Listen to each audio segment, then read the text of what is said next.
Men tjens! Men tjena! Hur mår du? Jag mår bra, hur mår du? Jag mår bra. Ska du göra en video på svenska? Ja. Okej, vad ska den handla om? Mat. Welcome to this month's Swedish American culture comparison Was video. that a slash sign? Yeah. Okay. So this week is a very special week. This is a Swedish preparation video for your trip to America. Okay? We've been now in the States for a little while, and Lisa Is having withdrawals. is having withdrawals. And so she's put together a list of her top 10 favorite foods that she can't get in America. So if you are Swedish or Scandinavian or European or something that's not American, she's about to list 10 foods that are extremely hard to find here. Number 10. Kräftor or crayfish. They are so good. They're salty. So in Sweden, we boil them with a ton of dill. And you actually, okay guys, I know this sounds gross, but it's very good. You like suck the juice out of their It's so weird. stomach. The weirdest thing. You'd be sitting at a table of sound Swedes barbaric with right now. Kräftor, and it's just a lot of like Kräftor. I love kräftor. Say kräftor. Kräftor. Number 9. Halloumi. How this is not huge in California is like beyond me. All you Swedes, we all know it's like halloumi burgers at Max. You can find halloumi. It's everywhere, and it's so good. It's such a great substitute also, I think, for meat. Halloumi is not Swedish per se, it's from Cyprus, but it's hugely popular in Sweden. Yeah, I feel like it's becoming like a Swedish thing. Yeah, and it hasn't made it to the States at all. Besides for like, it's super expensive. It's a matter of time, I'm Yeah. sure. Yeah. Number 8. Köttbullar or meatballs. And it always happens. People are like, oh my God, IKEA, yeah, meatballs. I go there for the meatballs. And I'm like, good for you. Maybe not. You haven't had them. They're pretty good. Okay, maybe they are. I'm just saying that if in the future you get a chance to taste real homemade Swedish meatballs, then please do, because it is a big difference in flavor, and they can come like a little bit larger size, and it's a different game. Number 7. Semla. Okay, describe what semla is. It's a cardamom flavored bun. You cut it in half. You stuff it with almond paste, which is delicious, especially if it's homemade. You use heavy whipping cream, whip it up real nice and airy, puffy, and put it in the middle and the lid on top. It's like a burger, basically, but with cardamom, dough, and cream in between. And it's like, it's a big worth deal. its own trip to Sweden, for sure. Well, I kind of agree. Number 5. Lingon. Lingonberry anything. Gosh, it's so good. And when you have a dish that needs lingonberry jam, Which there's would like be?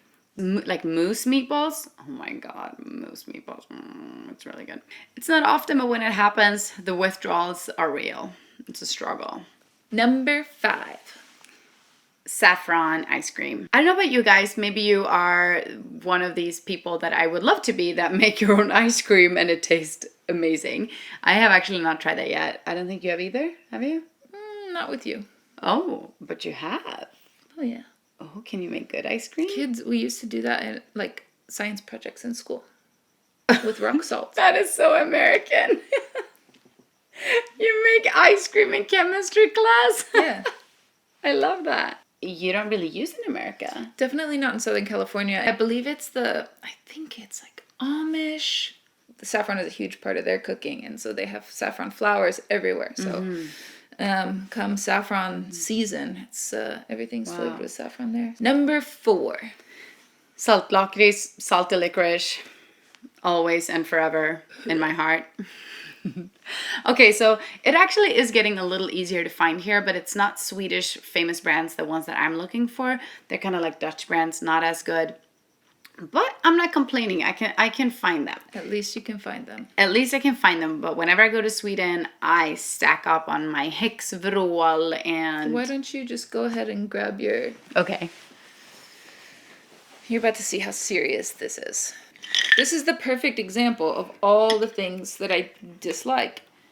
It's salty licorice everywhere. These are so good. These are kind of new. Have you guys seen this? It's like a... Pac-Man ghost. Yeah. But here, look, you can see in here, there's some other candies that aren't licorice, but now they're only available to licorice eaters because there's salt all over them. It's a strategy. Okay, we have a video to do.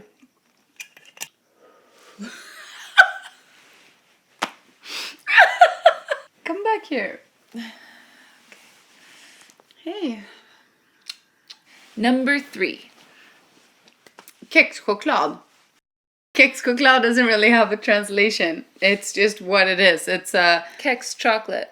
Still, I love it. And my latest guilty pleasure is that I really, really like it with my morning coffee. I make like a little latte in the morning and then I didn't know you were eating candy for breakfast. I know, you have to stop me. Number 2. Sill or pickled herring. I know, this is a weird thing. Mm-hmm. Fermented, pickled fish. But again, it's that salt. I just love these salty pickled things. I, however, do not miss pickled herring. I'm kind of sticking to the more traditional ones, the classics. But that might change. We'll see. What is that dance you're doing? Oh, that's my pickle dance. And number 1, what is the number 1 thing that you miss? Kalles Kaviar. For all of you who are waking up in the night just like craving and dreaming about smoked fish roe out of a tube. I'm right there with you. Oh my God. Dream big, dream big. Dream big. Well, there you have it. Lisa's top 10 most missed Swedish foods. So, if you're planning your trip to the States, think wisely. None of those foods will be readily available to you. If you're an American planning to go to Sweden, any of those foods will be an interesting experience for you to try. And that does it for this video. Yeah. Thanks for sharing all of your insights. Oh, yeah, that was so lovely. Sorry I blew salty licorice air in your face. That was very cruel.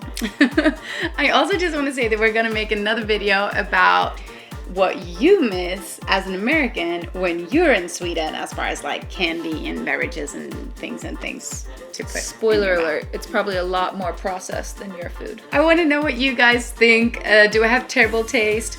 Can you kind of relate? Or what would you miss if you left Sweden as far as foods and candies and stuff? I want to know. I definitely want to know that I'm not alone craving all these weird stuff. All right, you guys, make sure to like, subscribe, and comment. Hit the alert button to get notifications so you won't miss any more Swedish American videos. And we will see you next time. Bye. Bye.